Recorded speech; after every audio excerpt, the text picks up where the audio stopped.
Welcome back. And now we continuing our discussion on the global economy with special reference to Pakistan. I'd like to introduce my guests in the studio. Joining me, we have Shoaib Sultan Khan Saab. He's the chairman of the board of directors for the Rural Support Program Network.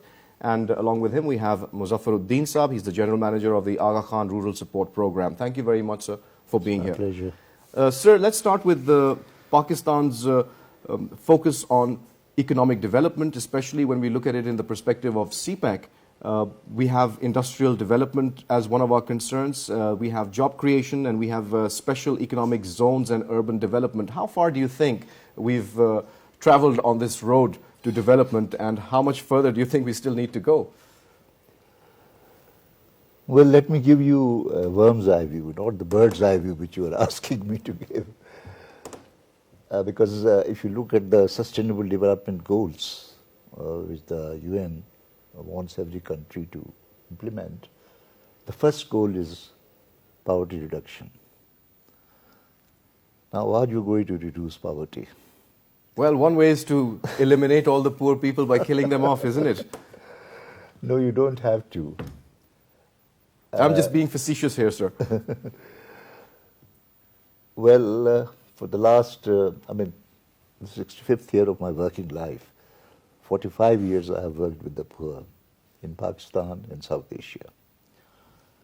And let me tell you that, as Michelangelo used to say, when his David used to be praised, that I have done nothing. David was in the marble. I simply removed the superfluous material.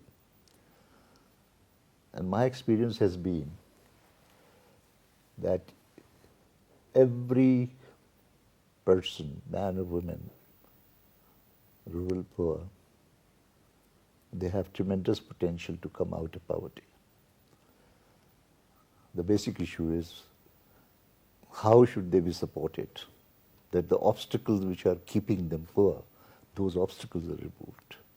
Well, one case in point is the Sugar Mills Association that's dealing with the poor, the way you've seen them protesting all over the streets just to have a right support price for their hard work. Let's go on, sir. No, you see, if you look at Pakistan, there are 18 million rural population households, of which, there are different figures, but the figures that I see when I go to the areas, like 12 years I worked in Gilgit-Baltistan and Chitral, and now I'm working in almost all the provinces, the rural support programs. Almost about 48% need support, and on top of that another 20% are vulnerable. Now the main thing is that unless we reach and we go to the household of each poor, how are you going to improve there? And that is where the main thing is, that if you look at the state, there are two pillars of a state. One is the political pillar, there is the National Assembly, provincial assemblies, district councils, and union councils. People say, well, if there is local government, it will solve this problem. They cannot reach each and every household. Right. There is the administrative pillar, the president right down to Patwari. Right. Can they reach each and every household? And I learned from someone. There was a visionary whom I met when I was working at that time in the then East Pakistan in 1959, Akhtar Hamid Khan. And he also said, there's nothing original which he was telling me. He also learned it from the experience of the world, that how poverty, many countries were poor, they are not poor today. But he said that they all introduced a third pillar, which he used to call the socio-economic pillar. And the socio-economic pillar is exactly what Lincoln, when you look at his definition of democracy, it is by the people, for the people, of the people. Now, by the people are the elected members. For the people is the administrative pillar. Where is of the people? That is what rural support programs do. For example, in 12 years that I was in Gilgit-Baltistan and Chitral, I mobilized 1 million people. Everybody said, well, Well, if you look at Chitral and you're talking about Gilgit-Baltistan, sir, the Aga Khan has put a lot of effort in uplifting the people there. And if you look at just the education literacy rate there, it's much higher than other parts of Pakistan. So, of course, a lot of credit goes to the Aga Khan for putting in that effort. I was also a part of that. I was also invited by him to initiate what he called the Aga Khan Rural Support Program, December 19. And my first meeting with His Highness, I said to His Highness, I said, Your Highness, I'm not Ismaili. Why do you want me? He said, look, I've got a lot of programs in the social sector, health, education. But unless and until economically people and everyone, he said, you can't have islands of wealth prospering. In geopolitical sense, he said, it is very sensitive area. So how do you think, sir, let me bring this question to Muzaffaruddin Saab. How do you think that the formula or the model that the Aga Khan has developed in Gilgit-Baltistan, can it move further on and can it be used in other parts of the country? And if so, then why is that not being done, sir? I think it's a very important question. Thank you very much. The first thing is Aga Khan Rural Support Program, which Shoaib Sultan Khan was, the pioneer, the founder who started it. This has been already kind of replicated in the rest of Pakistan as a rural support program, like National Rural Support Program, and all the provinces have replicated as Sarhad Rural Support Program or Sindh Rural Support Organization. But we haven't seen the same results. Yes. And I'm just coming to that. Okay, sir. And the second part is this program it was so successful because, as Shoaib Sahab was telling us, it is by the people, has been replicated by the AKDN, Aga Khan Development Network, to 10 more countries in Africa, South Asia, in Central Asia. What has been the critical thing there, which I think is AKRSP has helped people. The most important thing was to create social capital. These people were organized into a community organization they call Women Organization for Women and Village Organization for Male. Now these organizations, almost at one time, almost more than 70% of households in Gilgit-Baltistan and Chitral are organized. When this critical mass is organized, then you can see a real development because it manifests into, like, these people can now think they feel more empowered.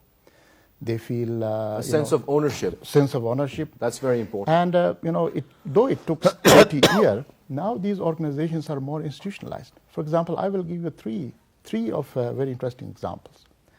The first one is these village and women organizations, which are grassroots organizations.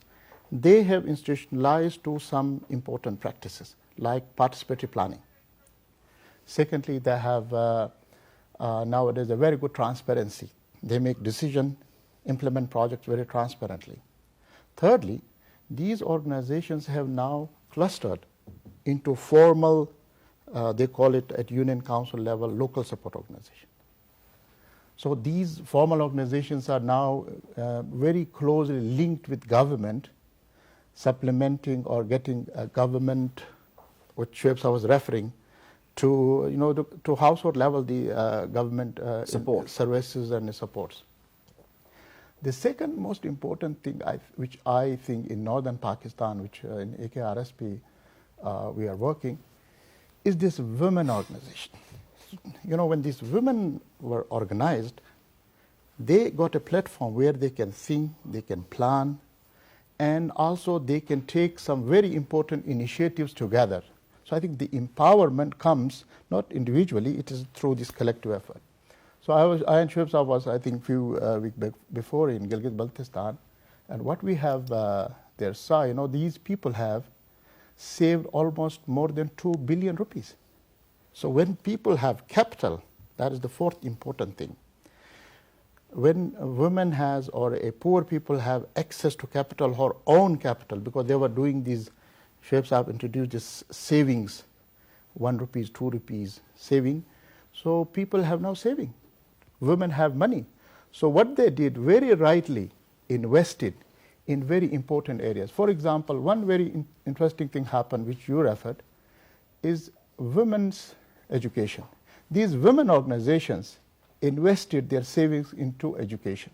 So that's why in Gilgit-Baltistan, particularly in Baltistan region, highest level of enrollment. Some area has very high literacy rate, even like Hunza. So these are some of very important things happen. Apart from that, these women also got empowered, so they can take some new initiatives, some, touching the glass ceilings. For instance, Samina Beg, she climbed Mount Everest. Right.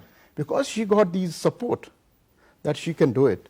Or you will be surprised if you come in northern areas, women have formed a construction company. Fantastic. 100 young women are working together and doing all the value chain. So they are working in non-traditional areas.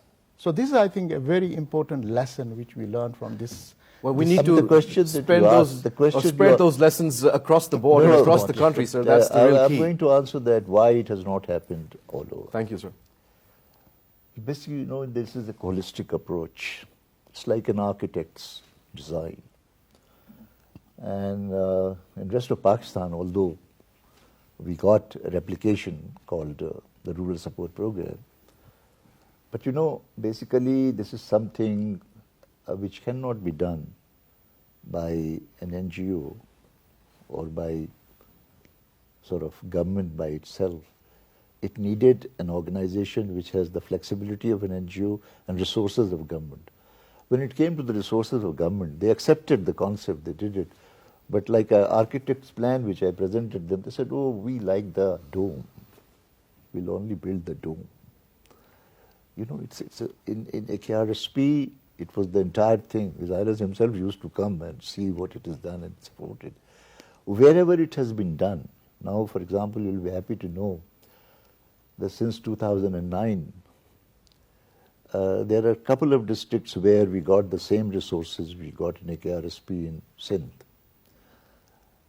And in those two districts, in 2015, European Union went there, their delegation, and they were so impressed, they said, no, we would like to do it. So you could actually, you saw that those results were replicated in those two districts that you were talking about. Now there are 18 districts where, but it is for the next 6 years, So how can we make sure that the pace of development can be improved, sir? Because if we're talking about in terms of decades and decades. Give the resources, that's all. Whatever. How did, in India, where UN took me in 1994, and that they said, well, with the achievements of AKRSP are so great, why don't you take the lessons to South Asia? And I was very skeptical that how will I sell it to India? And they accepted it, the government. In Andhra Pradesh, within 10 years, 11 million rural women got mobilized. But government then provided all the resources which His Highness has provided me in AKRSP. In fact, they launched now, according to the World Bank, National Rural Livelihoods Mission in India, which is the largest rural development program in the world. And they say that they have learned it from Pakistan rural support programs. But, sir, unfortunately... So you have to ask the Prime Minister, you have asked the government, don't ask us why it is not happening. Sir, you're the one, you're the expert, sir, so unfortunately... I'm the expert, I'm telling you the reason. You have to answer these questions, sir. We've also seen a rather large disconnect between income inequality and governance and corruption. Now, these are also issues that are plaguing our society as a whole. So how do we deal with all these You see, we have 7 factors? million rural people organized under RSPs. And we have about, I think, 12,000 professionals who are really working in RSPs. But what Muzaffar referred to, the social capital, to run these 400,000 community organizations, we have 1 million villagers who have been trained, who are the social capital. So human capital is a very important thing. So investment in human beings is what we are lacking here. No, human capital is one thing, but social capital is really that one person, one woman, 2 persons in the organization who take the organization forward. So good leadership, you're saying, is the key over here. Well, without leadership, it won't. Absolutely, sir. No, I mean, no look doubt at about Pakistan. that. Look at Pakistan. If we have a good leader, where would you be? That's a $1 million question, sir. I'd like to ask one last question from Muzaffaruddin Saab. When we talk about regional economic development, and sir was also mentioning the work that he did in India, which was also very good. Where do we see CPEC? Where do we see ECO? Where do we see SAARC, ASEAN? All these organizations.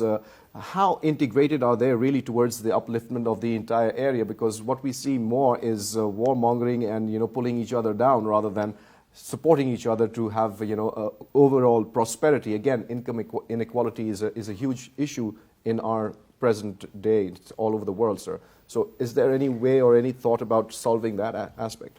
I think because as Shoaib was referring to this warm view, I will, because CPEC, let's take example of CPEC. CPEC is coming, through northern Pakistan or Gilgit-Baltistan. Absolutely. And I was just recently in a conference in EC mode where all these countries get together, SAARC countries, mountain countries, and we talked about also CPEC was there. And one of the most important things is, which we learned from AKRSP experience, is this mega investments or mega projects or mega works. For instance, in Gilgit-Baltistan case, when the Karakoram highway was constructed, it was of course a strategic road. But people from Gilgit-Baltistan, those areas where AKRSP organized them, took maximum benefit of Karakoram highway than those areas where they were not organized. So what we think that, this CPAC is coming, and I personally believe it, that people, those who are organized, those who have a plan, and I think this happens with these community organizations because they do a collective thinking, which is $1 million thinking, right, because many people get together. So I believe that people will get maximum benefit of these mega projects. Rather, if mega projects goes there, we always tell in northern Pakistan, Gilgit-Baltistan, that we see Indus rise and fall. We can't get benefit of that. Right. Similar will happen to the CPAC. If we can see trucks going and coming, but I believe that if people are, they are organized like we have in Gilgit-Baltistan, educated, and one very important area which is part of this RSP movement, we call the human capital, which you referred. Right. This investment has been done initially, and now we need to expand on more, that. Yeah, absolutely. Relevant to these all opportunities. I think we can maximum benefit from these mega investments. And I think these all investments are for people's benefit, but it is how we organize ourselves to get them. I have one request to make to you. Please, sir. You are a very unusual anchor. I'm really impressed by your enthusiasm. Thank you very much. Come, get out of this, come to Sindh. I'll arrange for you and see. We have organized almost, nearly we are with the European Union and government of Sindh, because they're the ones who are supporting us. I mean, you'll be surprised, the government of Sindh is really in the forefront, and EU, of course, and you'll see what these women are doing. Well, sir, more power to them. I'm a great supporter. Well, and you should come and even see. Even though people don't think that it's the right thing to do say. a program on them. Absolutely, sir. It. You know what Hitler said, that if you want a great nation, give me great mothers, will make a great nation. And that is so true, even though it was coming from him. But thank you so much, sir, for taking out the time, Thank because you very we're much. completely out of time. Thank you so much for very being here and sharing your views with PTV World. Very, very good. Well, you heard the conversation, and in conclusion, we'd like to say that the only way forward is for each one to play their part in making Pakistan a success, and we should all do that, and I pray and I hope that that happens sooner rather than later. And on that note, it's goodbye.